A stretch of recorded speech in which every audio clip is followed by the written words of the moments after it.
Muy buenas tardes, queridos oyentes del programa Ser de Luz nos despierta con cuentos y relatos para adultos. Hoy con otros muy buenos relatos. Recuerden suscribirse los que no lo han hecho, compartir el programa con sus amigas, con sus amistades, para que el programa se vaya haciendo viral. Pásenselo a todas sus amigas o amigos que puedan pasárselo si les gusta y recomiéndenlo. Gracias por seguir en este camino del despertar a la conciencia con muchísimo amor, con esa energía poderosa, por estar abiertos a los cambios y por querer seguir en el crecimiento espiritual y personal que nos hará unas mejores personas y unos mejores cuidadores de nuestro planeta azul. Así comenzamos el primer relato de hoy, que se llama Cuando la naturaleza se enfada. Este cuento lo encontré en internet. En algunas páginas se atribuye sin más a un autor español de cuentos infantiles y en otras aparece un nombre, Juan Ruiz. Hay veces, dijo el abuelo a sus nietos, que la naturaleza parece como si se enfadara. El mar, que hasta ese momento estaba tranquilo, ahora se agita, se pone bravo. Y las olas chocan contra las rocas de la costa, dejando una estela de espuma blanca. Otras veces, una montaña desde las profundidades de la tierra arroja piedras incandescentes y lava a la superficie. En algunas ocasiones, la corteza terrestre se agrieta, todo se mueve y las casas y cuanto hay en la superficie se destruye o se deteriora según la intensidad del temblor de tierra. ¿Sabes cómo se llaman estos fenómenos de la naturaleza? Sí, respondió su nieto. Cuando sopla muy fuerte el viento sobre el mar, se produce una tempestad, una montaña que arroja lava en un volcán, y cuando la tierra tiembla es un terremoto. Se me olvidaba decirte también los daños que producen las lluvias torrenciales cuando se desbordan los ríos. Bien, dijo el abuelo, ¿tú crees que todos estos fenómenos de la naturaleza son inevitables? Pues yo creo que sí, que no se pueden evitar. Cierto, siempre han existido. Sin embargo, el modo de vida en nuestra actual civilización ha aumentado los perjuicios de estos fenómenos a causa del cambio climático. ¿Qué es el cambio climático, abuelo? El cambio climático es la respuesta de la naturaleza cuando se le trata mal. Es como si se enfadara mucho más que en tiempos pasados.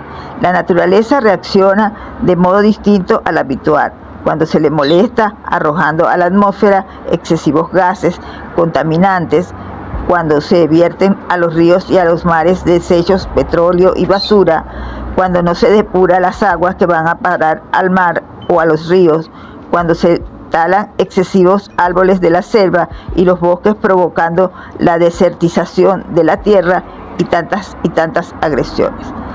La naturaleza no tiene más remedio que reaccionar de forma distinta a como lo ha hecho siempre. Y ahora te voy a hacer una pregunta, dijo el abuelo. ¿A quién afecta más estos prejuicios cuando la naturaleza se enfada? Yo creo que a todas las personas, abuelo. Sí, pero sobre todo a los países más pobres. La verdad, dijo el niño, a veces veo en la televisión las víctimas que causan los terremotos o las riadas en los países pobres de Asia o África. Efectivamente, los países que más agreden a la naturaleza son los países más ricos, pero las consecuencias negativas las sufren más los países pobres. Qué excelente relato, qué bonito, qué constructivo, de mucho aprendizaje. Saquen sus reflexiones, hagan sus reflexiones y saquen sus conclusiones y piensen.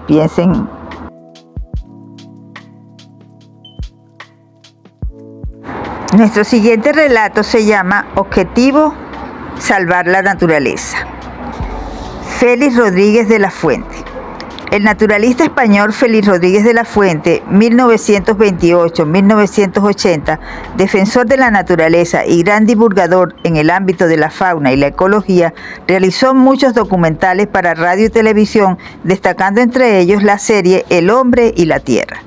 El 23 de marzo de 1978 se emitió en Radio Nacional de España el tercer capítulo que realizó para la serie Objetivos Salvar la Naturaleza.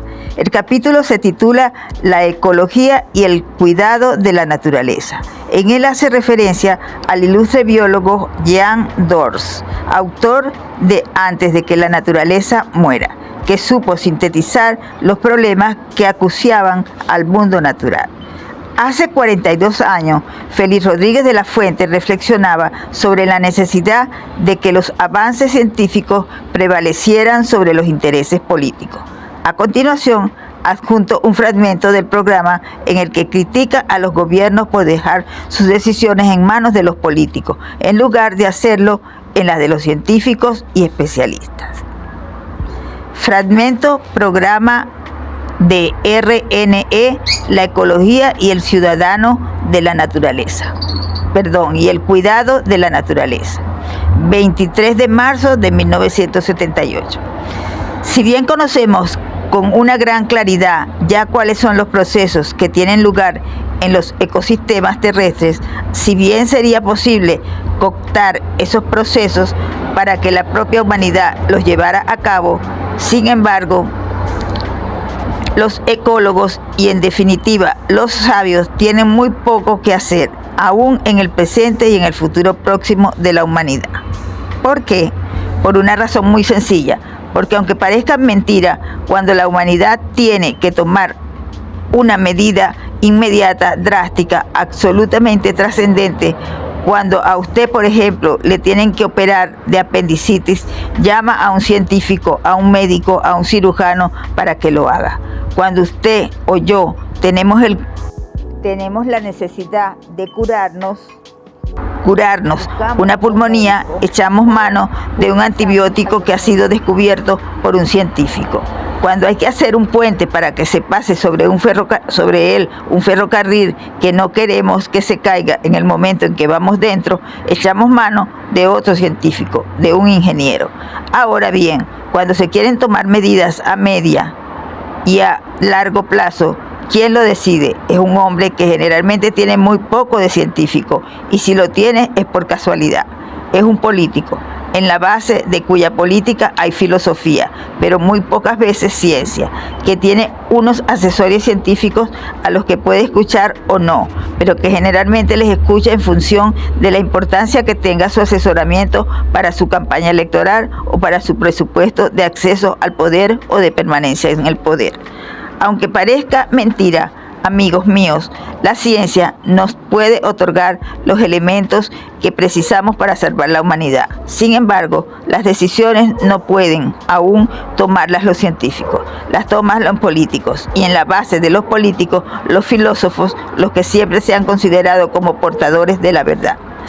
Se han cansado de decir los científicos que no se puede montar una sola fábrica sin una planta depuradora convenientemente instalada. La verdad es que no se ha montado una sola fábrica con la planta depuradora o transformadora o recicladora de los elementos, que en esa planta industrial está echando a la naturaleza porque la administración ha decidido que eso sería demasiado caro y que se perdería la capacidad competitiva del producto que se engendra en una unidad industrial.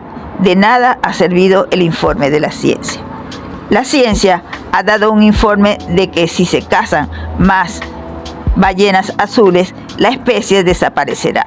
Los políticos, los administrativos de la pesca en naciones como el Japón, como Noruega o como Rusia, no los científicos, han decidido que se sigan pescando más ballenas.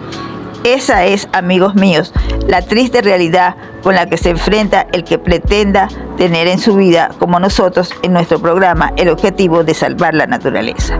De poco serviría los informes fidedignos, objetivos y básicos de todos los investigadores y de todos los científicos, porque a la larga serán empleados en la medida en que convenga políticamente a la administración de los grandes o de los pequeños países. ¿Cómo podría explicar, por ejemplo, un estudioso de la conducta humana a un país tercermundista que es posible que sean más felices sus súbditos con un tipo de existencia neolítica, viviendo en pequeños poblados donde labran personalmente la tierra, donde generan sus alimentos, donde todavía realizan sus funciones fisiológicas directamente sobre el campo, abonando con sus heces fecales los lugares donde van a plantar luego el mijo, el arroz o el trigo? Ellos quieren tener una televisión, un automóvil, un frigorífico y hacer posible trabajar en una fábrica. No habría manera de convencerlos de que felicidad no tiene nada que ver con posesión material. No habría manera de convencerlos de que la renta por cápita no traduce una renta per cápita felicitaria, sino solamente material, y cómo los políticos, para permanecer y para perpetuarse, precisan constantemente elevar el poder adquisitivo de sus súbditos y precisan mantenerse en esa tremenda competencia material en la que está sumido al menos el mundo occidental. Los informes de los sabios no servirían prácticamente para nada. El tema es como para poner la carne de gallina, porque dicen los sabios que si continuamos durante 50 o 100 años sin escuchar sus informes y guiados únicamente por presupuestos de orden administrativo, político o filosófico, es muy posible que no podamos contar a las generaciones venideras que no vendrán las catástrofes de una especie que se autotitula Sapiens. Excelente artículo, porque esto no es un relato, es un artículo que nos interesa a todos, porque es el salvar nuestra naturaleza para que los que vienen puedan disfrutar mucho mejor de ella. Recapacitemos, hagamos reflexiones y saquemos conclusiones. Seguimos con el siguiente relato.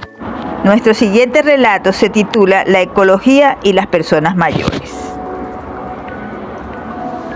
Evelyn Navarro y su abuela Carmela. La huella ecológica es un indicador del impacto ambiental que generan la demanda por parte de los seres humanos de recursos de la Tierra en relación con la capacidad del planeta para regenerar esos recursos. La huella de Carmela es un cortometraje realizado por Evelyn Navarro para el segundo Festival Ecológico La Luciérnaga Fundida, que organiza la Universidad Católica San Antonio de Murcia, con el que obtuvo el segundo premio. La protagonista es su propia abuela Carmela, una mujer de un pueblo granadino que nunca ha salido del mismo. El video busca que nos cuestionemos sobre nuestra huella, que será sin duda mucho mayor que la de las anteriores generaciones. Para ello muestra dos realidades: la de nuestro modo de vida reflejada en las letras que van apareciendo al comienzo de cada escena, y la realidad de su abuela Carmela, una mujer que, aunque conoce los avances existentes, prefiere recurrir al modo de hacer tradicional en algunos aspectos de su vida. El video es un poco exagerado y algo cómico. No se trata de que renunciemos a los avances, pero sí de que recapacitemos. Realmente necesitamos tanto, lo que creemos necesario es e imprescindible, realmente lo es. La onda verde. Vivimos tiempos en los que el marketing verde nos invade y pensamos que estas tendencias se debieron adoptar muchas antes por el bien del planeta, pero ¿qué están haciendo las nuevas generaciones para no dañar el planeta y qué hacían las generaciones anteriores? Me parece genial al respecto el mensaje de correo electrónico titulado La Onda Verde, que desde hace tiempo circula por internet. En la fila de supermercado, el cajero le dijo a una señora mayor que tenía que traer su propia bolsa para la compra, porque las bolsas de plástico no son buenas para el medio ambiente. La señora, educada, se excusó. En mis tiempos no había esa onda verde. El empleado le contestó: Su generación no tuvo cuidado de preservar el medio ambiente y por eso ahora tenemos un grave problema. El cajero tenía razón, nuestra generación no tenía conciencia ecológica. En aquel entonces las botellas de leche, refrescos, cerveza, vino se devolvían a las tiendas que las enviaban de nuevo a la fábrica para ser lavadas y esterilizadas antes de llenarlas de nuevo. Las mismas botellas se podían usar una y otra vez. Pero en nuestros tiempos no teníamos conciencia ecológica. Subíamos las escaleras porque no habían ni ascensores ni escaleras mecánicas. Íbamos a hacer la compra andando en vez de coger el coche. La gente formaba el tranvía o el autobús y los chicos iban andando o en bicicleta a la escuela en lugar de usar a la mamá como un servicio de taxi. Pero en nuestros tiempos no teníamos conciencia ecológica. Lavábamos los pañales de los bebés porque no había desechables. Secábamos la ropa en tendederos a base de energía eólica y solar, no en esas secadoras consumidoras de energía eléctrica. En la cocina se molía y batía a mano porque no había máquinas eléctricas que lo hicieran.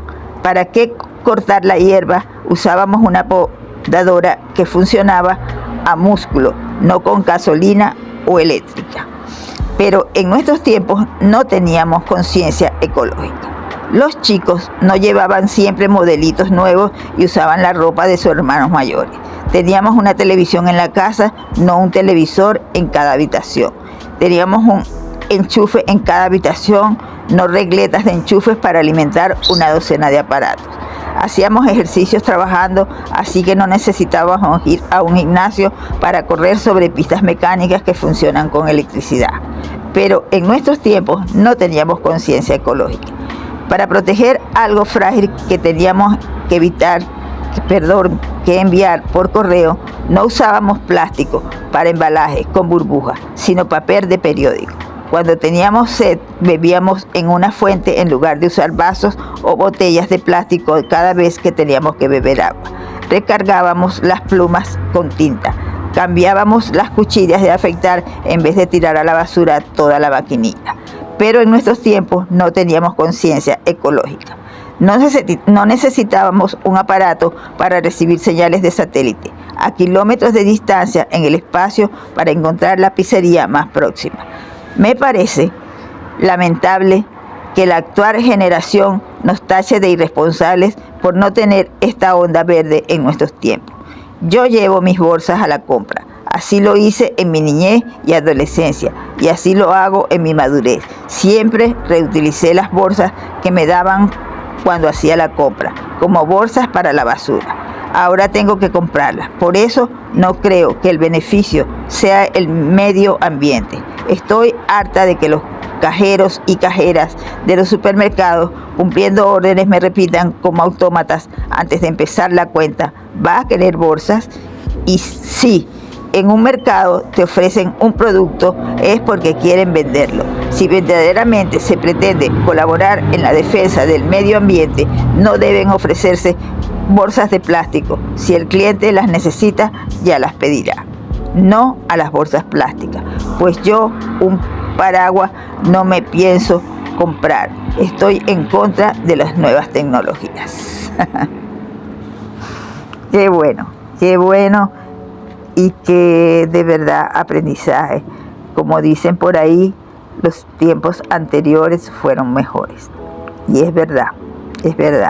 Tanta tecnología y miren cómo tenemos el mundo. De nuevo les pido que hagan sus reflexiones y saquen conclusiones. Seguimos con el último relato de hoy, que se llama Una lección de humildad. La naturaleza no necesita a los seres humanos. La Organización Conservación Internacional publicó una serie de videos titulados La naturaleza nos habla, en lo que los actores de Hollywood ponen voz a elementos de la naturaleza como el océano, Harrison Ford, el agua, Penélope Cruz, el suelo, Edward Norton, el árbol, Robert Redford, el bosque tropical, Kevin Spacey, el arrecife del coral, Ian Somerhalder, el hielo, Liam Neeson, La Flor Lupita Nyong'o, Nuestra Casa Rick Witherspoon Spot. En todos estos videos se nos recuerda que la naturaleza no necesita a los seres humanos, sino que somos los seres humanos los que dependemos de la naturaleza para sobrevivir. Toda una lección de humildad. En el primer video publicado, que incluso en esta entrada Julia Roberts pone voz a la madre naturaleza, en él afirma que la naturaleza está preparada para evolucionar, como siempre lo ha hecho, y se pregunta si los humanos también lo están. Algunos me llaman naturaleza, otros me llaman madre naturaleza. He estado aquí durante más de 4 billones y medio de años, 22.500 veces más que tú. Realmente yo no necesito a la gente, pero la gente necesita de mí. Tu futuro depende de mí. Cuando yo prospero, tú prosperas. Cuando yo vacilo, tú vacilas. O aún peor. He estado aquí miles de años. He alimentado a especies más grandes que la tuya. He matado de hambre a especies más grandes que la tuya. Mis océanos, mis suelos, mis torrentes de agua, mis bosques, todos ellos pueden acompañarte o dejarte. Como escojo vivir cada día considerándome o ignorándome, no me importa. De un modo u otro, tus acciones determinan tu destino, no el mío. Soy la naturaleza, yo seguiré adelante, estoy preparada para evolucionar. ¿Lo estás tú? La naturaleza no necesita de los seres humanos necesitan de la naturaleza. Excelente este relato y muy verdadero, muy cierto. No es la naturaleza quien necesita de nosotros, somos nosotros los que necesitamos de la naturaleza para disfrutar todo lo que ella nos ofrece. Muy buen aprendizaje, muy buen relato con el que terminamos este miércoles. Nuestro programa Ser de Luz nos despierta con cuentos y relatos para adultos, para despertar la conciencia y darnos cuenta de verdad de cómo son las cosas. Hasta aquí con el programa, me despido, los bendigo, los amo y me despido hasta el próximo viernes. Buenas tardes.